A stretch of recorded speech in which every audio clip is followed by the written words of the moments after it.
Hello, everybody, and welcome to the next episode of Leather and Willow. And I'm joined by Aashrit from Switzerland and Srinivas from Rishi Valley.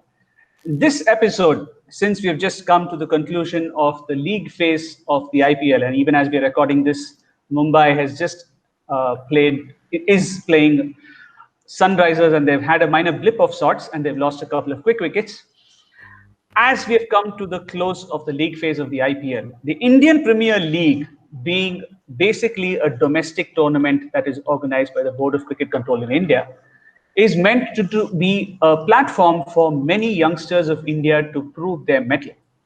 Now, we have seen that there have been some phenomenal players who have gone on to play for India and who have been very successful at the international level, all of whom who have come through the Indian Premier League. And this year, if you remember in one of our earlier episodes, we spoke about what would the tournament have as an impact on the young players, given that they will be playing in empty stadiums. And we did come to a conclusion that there's a good chance that they will be able to go out there and express themselves because there is no pressure of a packed stadium behind you or against you. And it does seem to have worked in that direction because we have a lot of young Indian talent that has come through in this particular edition. So we're going to quickly run through them in the categories of batsmen, bowlers as spinners and quicks, all-rounders and wicket keepers. And of course, we are not going to leave out the regulars of the Indian team, especially the youngsters. And we're going to have a look at how they've performed through this particular edition of the IPL too. So I give Aashrit the stage right now. I think, Aashrit, you should open the proceedings. Thank you so much for the lovely intro. I just have the screen here, and we'll be starting to talk about the batsmen, and we have a special category for them, the rising stars in the batting department. You have a lot of youngsters who came out into the foray, a lot of people who actually showed spark, even though people thought otherwise. But one person that we should start with is RCB's Devdutt Padikkal. He's been phenomenal this season. He came in as a player to watch out for. In fact, we named him in our episode when we started the season for RCB. He played all 14 matches. He scored 472 runs at 33.7. A good strike rate of 126, good enough for an opener. But he has 550s. That is very impressive. And a highest score of 74 as well. In fact, he has been an anchor for RCB in their campaign so far and to have made it to the playoffs. Next, of course, you have Surya Kumar Yadav. A lot has been talked about him recently. He couldn't make it into the Indian team. He has played 12 matches, scored 374 at an impressive average of 41.56. And his strike rate is what I'm a big fan of. At 153.28, he's seen as the next finisher of the Indian team, probably one of the best in the business now that Dhoni's retired from the blue jersey. And he has 350s and a highest of 79 not out as well. Unfortunately, he didn't get selected for the Australia tour. So we'll have to see how his future holds up for him. And then you have the guy with the spark, Ruturaj Gaikwad. He came in, got a couple of ducks, scored a 5 in the next innings. But then his next 3 innings were very impressive. 204 runs at an average of 51. This actually includes the 3 innings where he got out for 5 runs in those 3 innings. And his strike rate is something, he is a slow player. He's something like the Subramaniam Badrinath of sorts. But he did notch up 3 consecutive 50s. And he's only the 3rd Indian player after Rahul Dravid and Virender Sehwag to notch up 3 consecutive Man of the Match awards. So that's where he stands currently. He will be a player to watch out for in the future seasons as well. And I'm sure CSK are going to use him well. The next rising star, of course, is somebody who's very similar in his trajectory like Surya Kumar Yadav, Nitish Rana, who has been an experienced campaigner as far as the IPL has gone, and he has had many seasons where he has done pretty well, but just has not been able to get a call up to the national team yet. And this year has been yet another case where Nitish Rana has done well. He has played at 1 drop. He has opened the innings. He's made 352 runs at a very decent average. That doesn't necessarily tell us about the impact that he had in some of the games that KKR went on to win with 350s and a highest of 87. Then comes the rising star, according to me, somebody who has already been picked for the Indian team and somebody who's definitely in the scheme of things as far as the next 3-4 years go, Shubman Gill. I was of the opinion that Shubman Gill, I am of the opinion that Shubman Gill didn't do full justice to his potential, and definitely the numbers, though, are impressive, I felt that KKR would have been much better off in the points table if Shubman Gill had been consistent. He had played all their games. He scored 440 runs and has at a strike rate of 117 and at an average of 33 runs per innings. Some of the games, the way he handled the chase and the way he took his time to, he didn't get flurried about his innings. That definitely impressed me because he showed that he has different gears to his game, especially when it comes to a tricky chase. So those are the big five names that we've thought of, and of course we must mention here, Aashrit, that Devdutt Padikkal he's no other uncapped Indian has made more runs in his debut season than Devdutt Padikkal has in this season. So all right, so then let's go on to the next slide then. Yeah, right at the top there is one of the most attractive players to watch out for, and he has been there or thereabouts. We talk about De Villiers, we talk about Kohli, but KL Rahul has been there or thereabouts, top of the run charts over the last 2 or 3 seasons, if I'm right. And this season, he's the orange cap holder at a phenomenal average of 56. And even though he has, by his own admission, been defensive, a final strike rate of about 130, I think, is par for the course. So you can imagine how it would have been if Rahul were able to strike at 150. Perhaps Punjab might have made it. But then I think he was also hamstrung by the fact that Gale wasn't initially available. They had a wobbly middle order. Glenn Maxwell was hardly a show, let alone being a big show. So, but I personally, I would like to see him strike a little more freely. Shikhar Dhawan was a revelation this year. Not a particular favorite of mine. I think he went on to find another gear. And that's evident from the strike rate, right? I mean, he struck at 16 more runs than Rahul. And Rahul, I feel, is the more aggressive batsman. So Dhawan has found another gear. We don't know what magic Ricky Ponting did behind the scenes, but it's worked. And at a pretty impressive average too. 48. And he made 2 consecutive hundreds. I think the only player or the first Indian player to have done that. He's had an amazing season, and alongside the Delhi bowlers, I think he's been responsible for them going into the last 4 and having a top 2 finish to the round robin stage. Aashrit? And of course, next we have KL Rahul's buddy, who also, they were actually tussling for the orange cap towards the start of the tournament. You have Mayank Agarwal. He has played 11 innings. He hasn't played all of it because he was out with an injury towards the end of the tournament. He has played 11 innings at 424 and an average of 38.55. They are pretty impressive averages, but his strike rate is what really baffles me. It's at 156.46, probably the highest strike rate we have seen in the players that we've listed so far. He doesn't have 250s, but a very impressive 106 that he scored. In fact, the 3 of them, KL Rahul, Shikhar Dhawan, and Mayank Agarwal, are the only 3 Indians to score a century this season. And of course, you have Stokes as well, who scored. Coming next to Manish Pandey. Manish Pandey has been a very important campaigner for Sunrisers Hyderabad this season. He has played 13 innings at 380 runs at 34.55. And again, not a very impressive strike rate, but he did do the job for them whenever Sunrisers needed him. And let's see what he does in today's match as well. As we are recording, the match is between Mumbai and Sunrisers, and if Sunrisers win, they make it through to the playoffs. And of course, his highest of 83, a good match-winning knock, if I remember right. And yes, he is a player that really is the future of the Indian team. Another interesting fact is that when you look at the top 10 boundary scorers and those who have hit the sixers, most of them are from India. We have the Purans and the Gales, and you have David Warner and a few of them. But then largely the most boundaries and the most sixes have been scored by Indians. Again, something that I think is good, because that's exactly what we want to see. We want to see the domestic talent of India get a platform to play against the best in the world and make a mark for themselves. Apart from these guys, some of the eye-catchy batsmen, or definitely some whom we have to watch out in successive IPL editions to see if they have what it takes to be good players. I'll just name a couple of them: Abdul Samad, Priyam Garg, Abhishek Sharma, and Riyan Parag. We didn't get to see too much of them in terms of watching them play many innings, but they had attractive stroke play, so to say, and definitely we need to watch out for them in the future. Now, moving on to the men behind the stumps.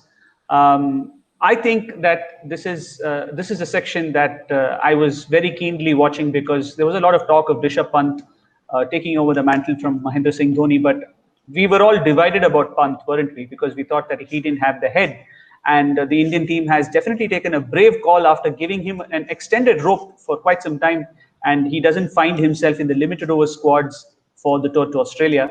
And one guy who's been extremely impressive is Ishan Kishan. He's taken the game by the scruff of the neck whenever he's had an opportunity. He's not backed down and he's gone all guns blazing.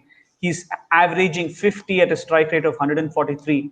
And ever since he started opening, I think he has scored big scores in excess of 40 at a very good strike rate after he has had to replace Rohit Sharma.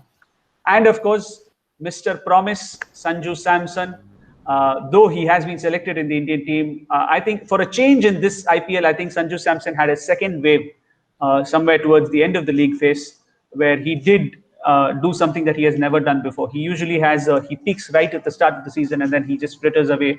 But this time he did climb again. So we have to see if Sanju Samson gets an opportunity to keep, if he gets an opportunity to bat, especially in the T20 team. Can he leave a mark? Because now that we know that Mahendra Singh Dhoni is definitely out of the way, these guys have to grab every opportunity they have from here on. I think in some ways, Sanju Samson and a gentleman that Aashrit praised in the last slide, Manish Pandey, are very similar. They flatter to deceive, right?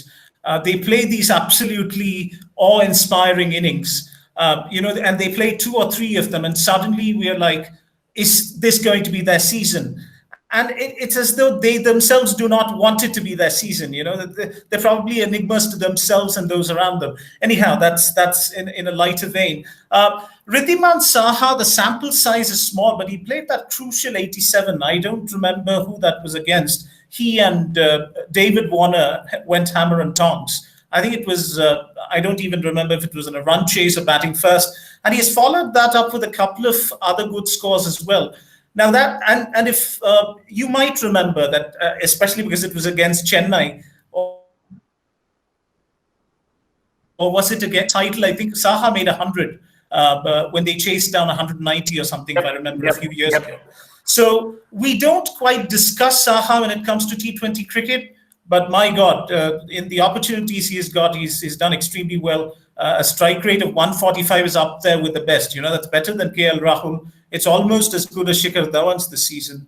Pant has been a tremendous letdown. Even yesterday, I was watching the match. He simply wasn't connecting. I don't know. I mean, his head has never been in the right place, because he would hit a ball to long on, and his eyes would be facing long off. So that's never been quite right. But figuratively too, it seems that something is wrong with him, man. And I think it's in the interest of Indian cricket as well as Delhi Capitals going forward to fix that. Maybe tell him to not worry too much and go and play the way he plays. But yes, the big candidates here are Ishan Kishan. Siddharth is a huge fan, and I would have liked to see Saha a little more. Perhaps Sunrisers might have already made it, but that's just hindsight. Yeah. Probably heading to the all-rounders, probably the most exciting find of the season. One of the best finds is Rahul Tewatia. I mean, go anywhere, any IPL fan, and ask him. He is going to know Rahul Tewatia because of his amazing finishing skills. He does seem to have a tone of arrogance that has not gone too well with a bit of fans, but then his numbers talk for him. He has played 11 innings, 255 runs at a strike rate of 139, an average of 42.5, pretty impressive. And he's also pretty good with the ball. He's taken 10 wickets at 27.6 and an economy of 7, which is very impressive again. And he has not done it just once. He, in fact, finished, I think, thrice for the Rajasthan Royals this season, but unfortunately, they themselves couldn't finish the season on a high. But again, we'll have to see whether he actually takes it forward or whether he joins our pack on the one-season wonders in the seasons coming forward. And then coming to Hardik Pandya, everybody knows his skills. Everybody knows how he can strike the ball, such a clean striker of the ball. And when it is his day, you just can't stop him. You go to the other end and try to get the other end out. This season, he has scored at a strike rate of 174. He played a brutal knock as well once this season. And yes, 241 runs at an average of 34.43. The average isn't very impressive, especially since he has been not out a lot of times coming later down in the innings. But then he does the job for Mumbai when they need him. Unfortunately, he couldn't lend his skills in the bowling department, but doesn't seem like Mumbai have lost too much this season. All right. The next all-rounder, of course, is Ravindra Rockstar Jadeja, one of Srinivas's pet punching bags. Ravindra Jadeja had a very good outing with the bat because he has an average of 46. He scored 230 runs at a strike rate of 171, which is right up there with those who have scored more than 250 runs or 200 runs in the season. But with the ball, he was a big disappointment, and that's something that has hurt the Chennai Super Kings too, picking up only 6 wickets at a strike rate of 36 at an economy of nearly 9 runs per over.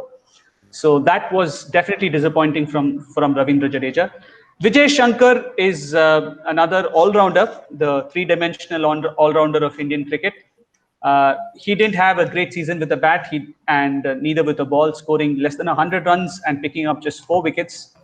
And subsequently, he has not played a few games as well, so there's not much he didn't get too many opportunities after failing with both the ball and the bat.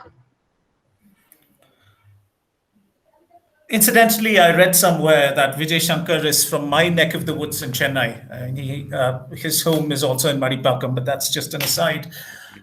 This is a very exciting list. The spinners, especially the young ones. I mean, I haven't followed them tremendously closely, but the numbers speak for themselves. Varun Chakravarti struck he picked up at least a wicket every match, and that's pretty impressive, right? And combine that with an economy rate of under 7, and with over 100 dot balls, you've got gold dust, right? And still KKR are still there, they're thereabouts, and Chakravarti has got a role to play. Ravi Bishnoi has even a greater number of dot balls, right? 122, slightly higher economy rate, it's fine. And Rahul Chahar sort of slots between Chakravarti and Bishnoi.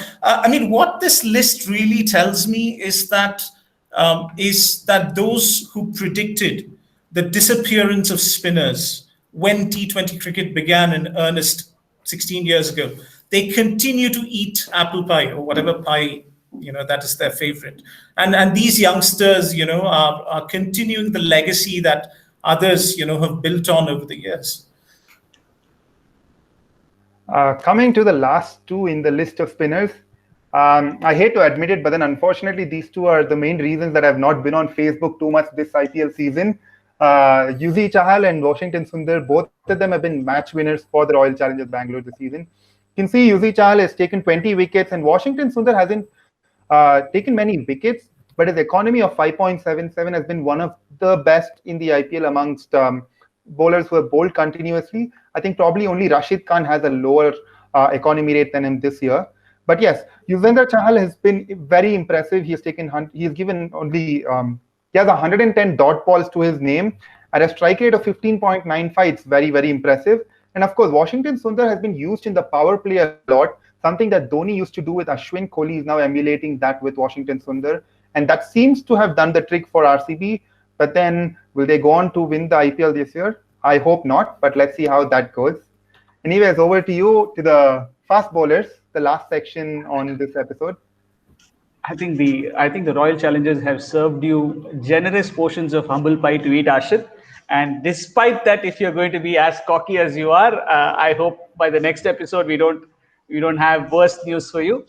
Moving to the quicks, the new finds, I suppose that the only good new find that this IPL has thrown out, and it's a good one because India has had a dearth of left-arm bowlers in recent times.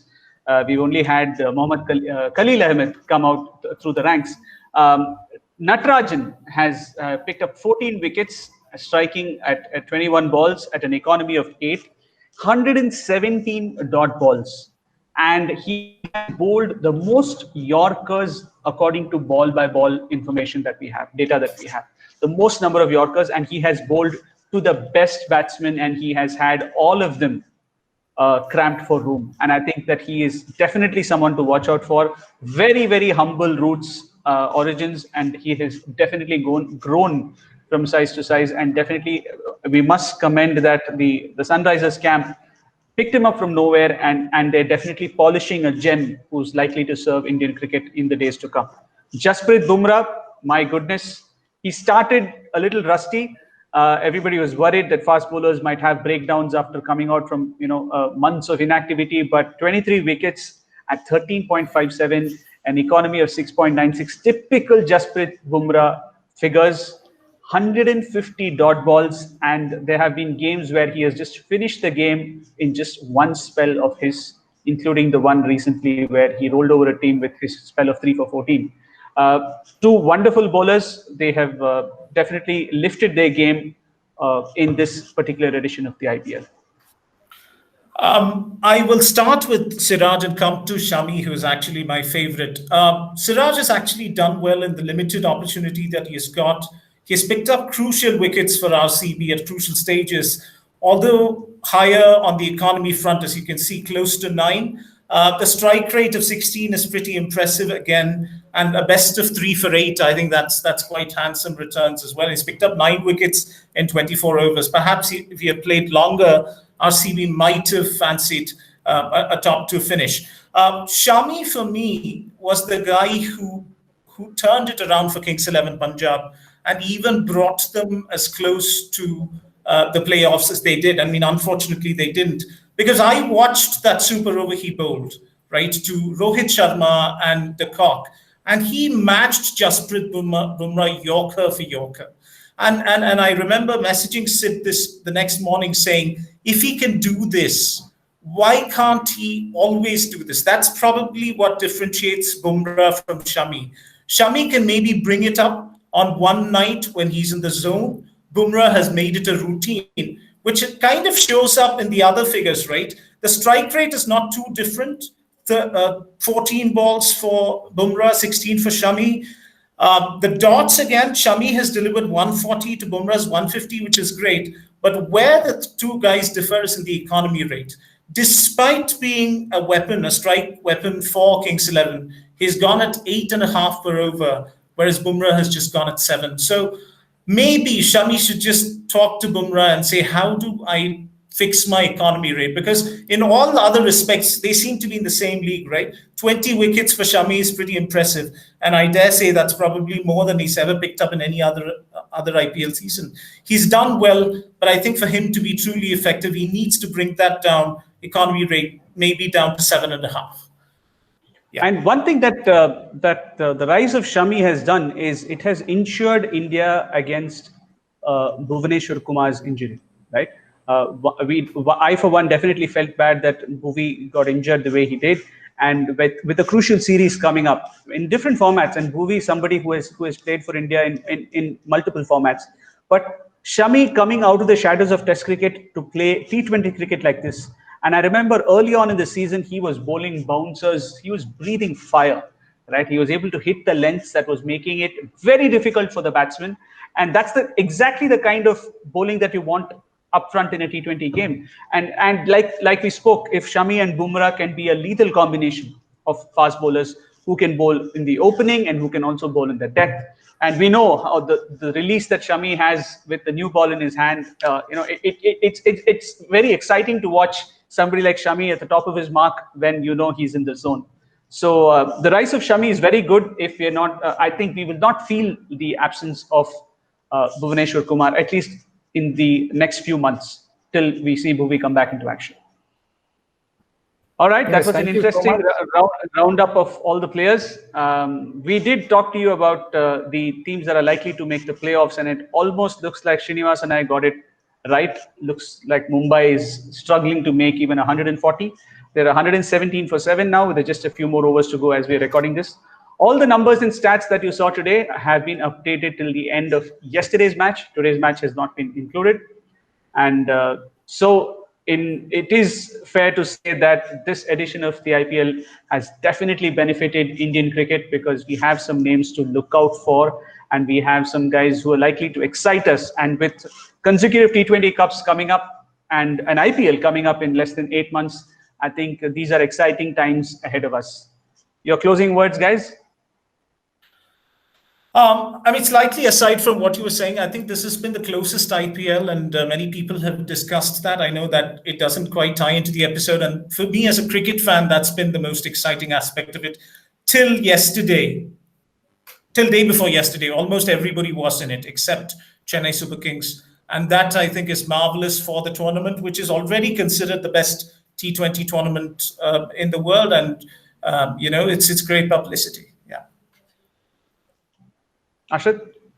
The last thing I would like to say is I just read somewhere that RCB are the only team which moves up the table when other teams play and moves down when they play.